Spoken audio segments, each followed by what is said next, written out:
Bonsoir et bienvenue dans ce journal du vendredi 27 juin. Aujourd'hui se déroulait le dernier conseil municipal avant la trêve estivale. Ce conseil a été l'objet de vifs échanges sur l'analyse financière de la ville qui oppose la nouvelle municipalité à l'ancienne. Nous en parlerons aussi avec vous. Sacha Briand, bonsoir. Bonsoir.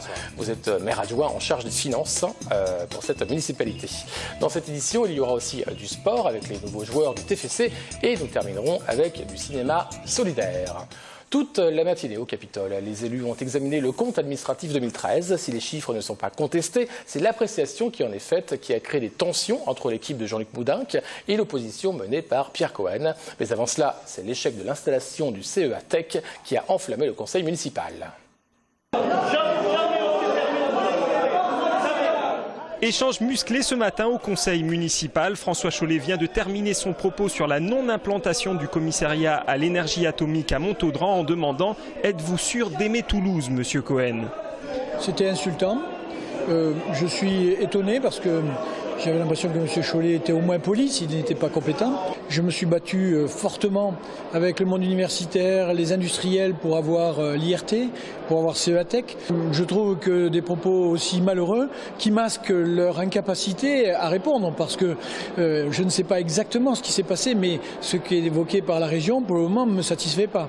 Aujourd'hui, le prix du terrain, en ce qui me concerne, si j'avais été responsable, le terrain aurait été gratuit puisque j'avais toujours essayé de participer au financement de CEA Tech. Ce dossier n'a pas été soutenu par Pierre Cohen et c'est ça que je lui ai dit ce matin.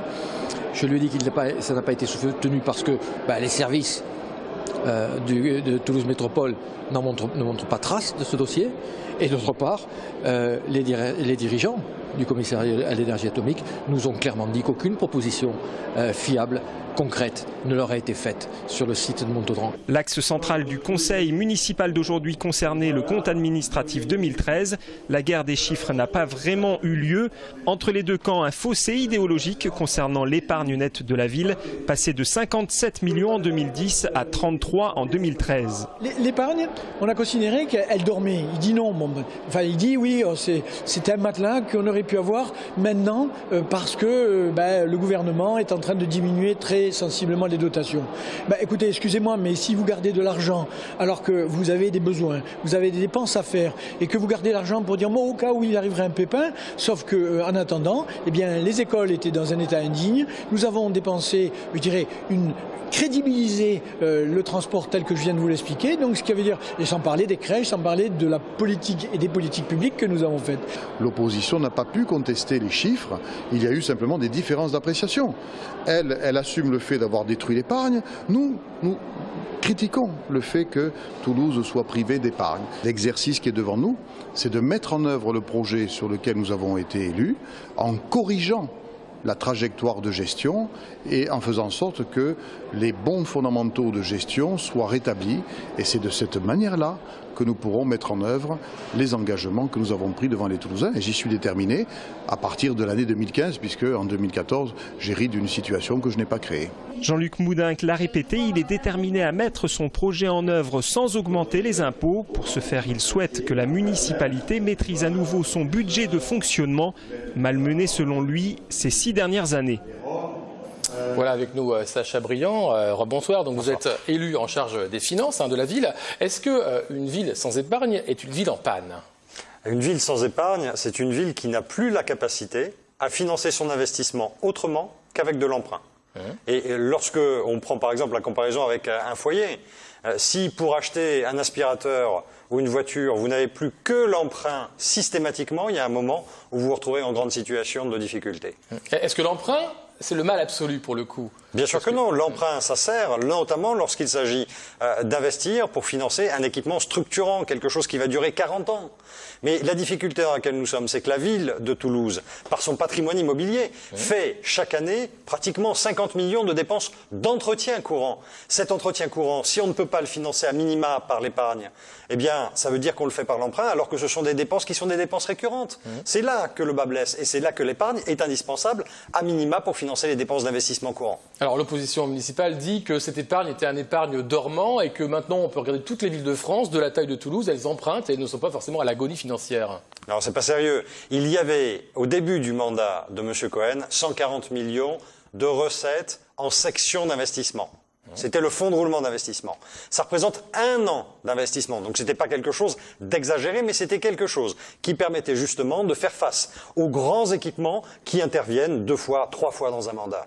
Or, cet argent qui aurait permis d'amortir, par exemple, la réforme des dotations de l'État que l'État nous prépare dans les 3 prochaines années, ou un équipement structurant comme le stadium, sur lequel il y a eu quand même 40 millions de travaux, eh bien, cette épargne-là, aujourd'hui, a été mangée en 3 années seulement. C'est pas sur les 3 premières années du mandat de M. Cohen que cette épargne, 140 millions de réserves, ont été consommées. C'est sur les 3 dernières années. Et aujourd'hui, nous voyons dans le budget 2014 plus d'épargne, plus du tout, une épargne nette qui se situe à peine à 17 millions d'euros, donc plus de report d'investissement.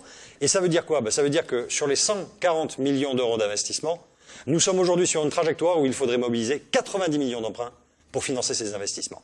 Et des emprunts aujourd'hui, c'est des remboursements dès l'année prochaine. Et cette situation-là, où on a fait disparaître toutes les réserves en matière d'investissement, toute l'épargne de la ville, eh bien fait qu'on se retrouve aujourd'hui sans aucune capacité d'autofinancement.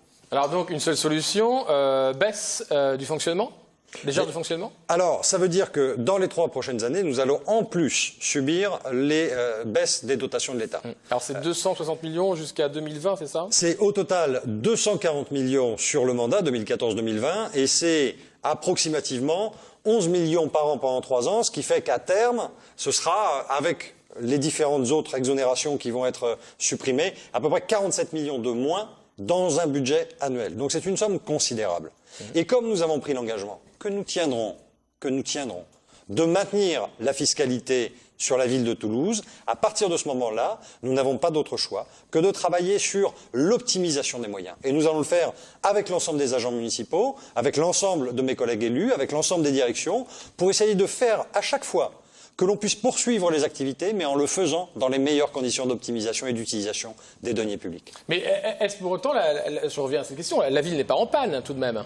La ville n'est pas en panne, nous avons un budget qui est voté. Ouais. Nous avons simplement un budget dans lequel, sur les 150 millions d'investissements prévus pour l'exercice 2014, il faut mobiliser un emprunt de 90 millions. Je rappelle qu'au 1er janvier 2013, la dette de la ville de Toulouse était de 0.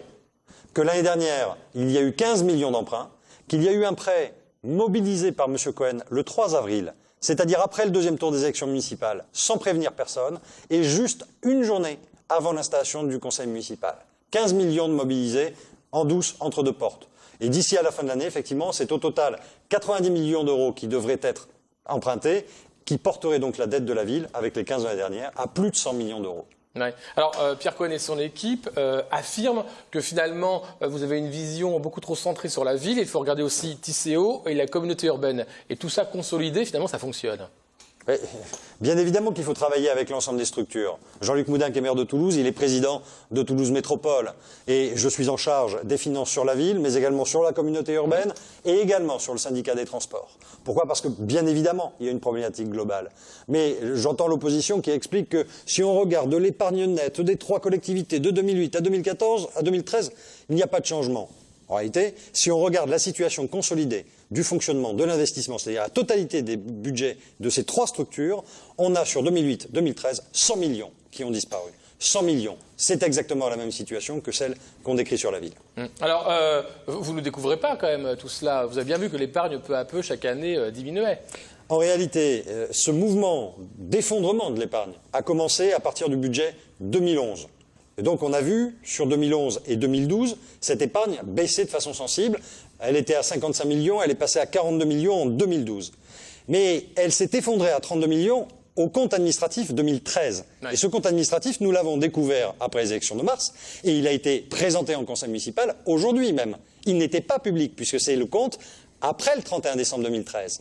Et donc nous n'avions pas cette ligne de baisse qui fait qu'aujourd'hui on est à 32. Et pire encore, au lendemain des élections municipales, lorsque l'on fait la trajectoire du budget voté, le budget pour 2014, on se rend compte que cette épargne tombe à 17 millions en projection.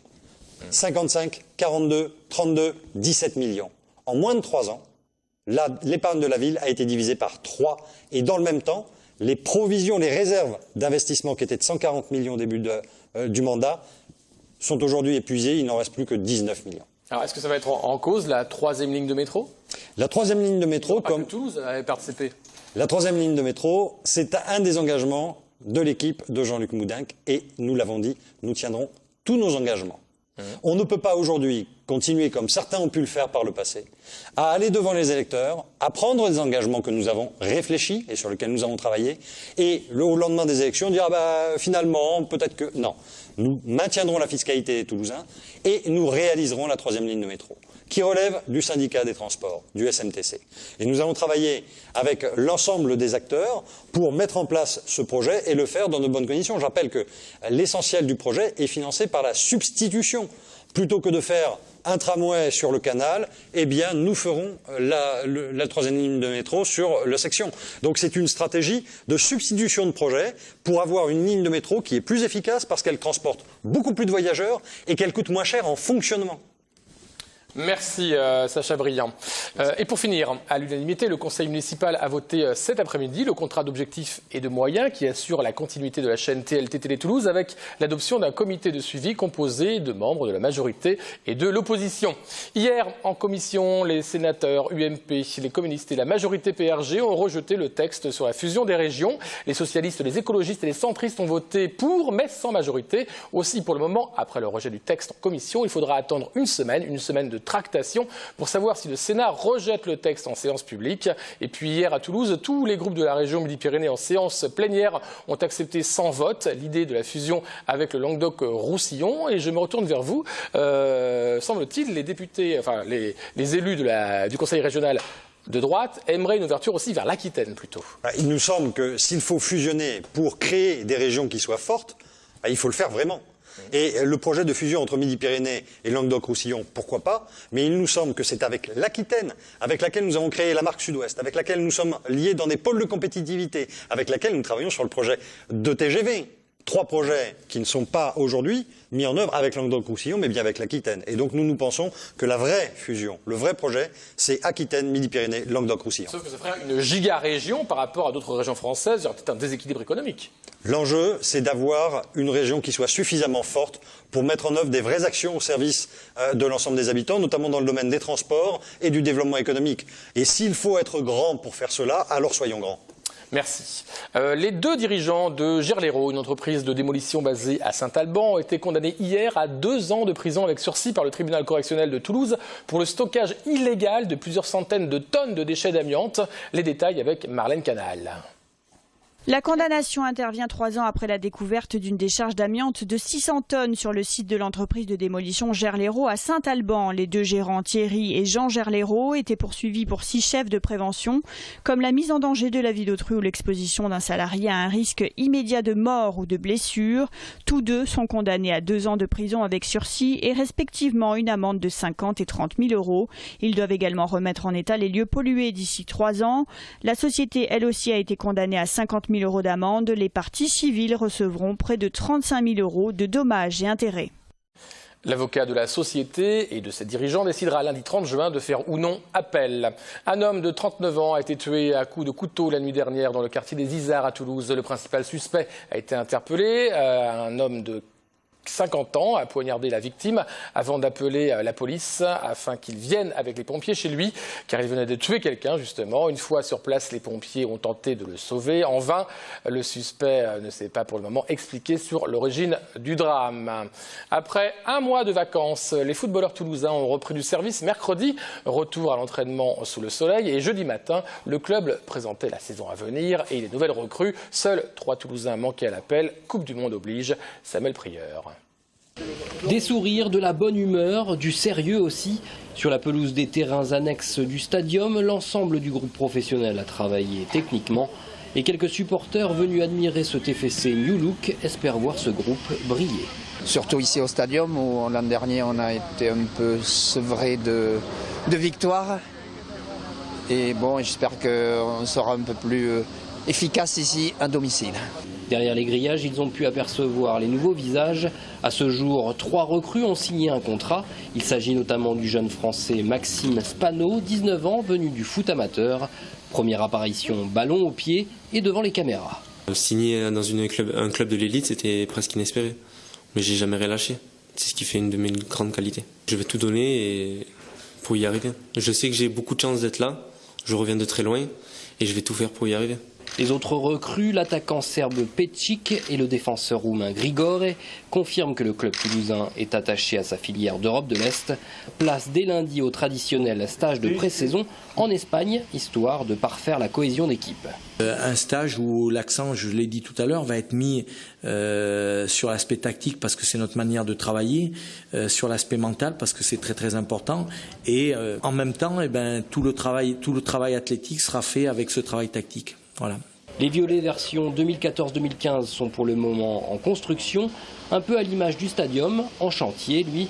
L'objectif pour Alain Casanova et ses joueurs désormais, consolider les belles promesses nées d'une 9e place acquise la saison dernière.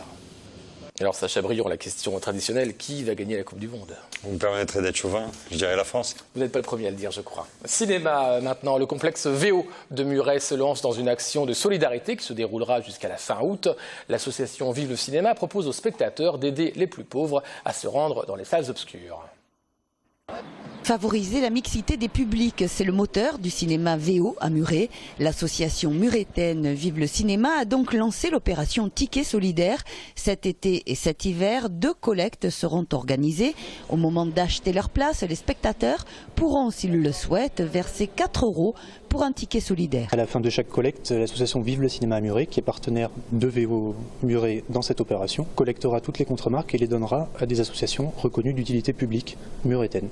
Créé en décembre dernier, le cinéma VO a été implanté volontairement à côté des quartiers populaires pour favoriser l'accès à tous les publics au 7e art. Ça se traduit dans la programmation déjà du cinéma, c'est-à-dire programmer le plus de films divers possibles, de la RSC, des films du patrimoine, des films grand public, des films pour les jeunes.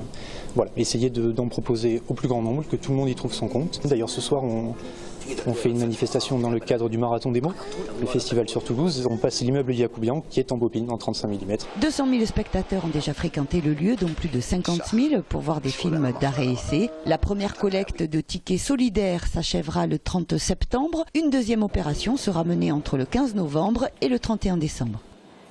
Voilà, et si vous êtes toulousain ce week-end, vous pourrez bien évidemment aller au Marathon des mots. D'ailleurs, place du Capitole, il y a une librairie à ciel ouvert géante. N'oubliez pas que la thématique, c'est Istanbul, Taksim. Et puis il y a aussi les siestes électroniques pour tous ceux qui aiment la musique du 0.1. Sacha Briand, juste une dernière question. Est-ce que le budget de la culture est sacré? Est-ce qu'on va y toucher? L'ensemble du budget de la ville sert à financer des actions au bénéfice des Toulousains. Et donc notre objectif, c'est de préserver au maximum les prestations. Et à chaque fois, essayer de le faire dans les meilleures conditions d'optimisation. Donc il ne s'agit pas de dire qu'il y a des sanctuaires, il ne s'agit pas de dire qu'il y a des coupes franches à faire. Il s'agit de faire en sorte de poursuivre les actions, mais de le faire chaque fois en dépensant le moins d'argent possible. Sacha Briand, merci. Bon week-end à tous. Et vous retrouverez lundi Sophie Voinis.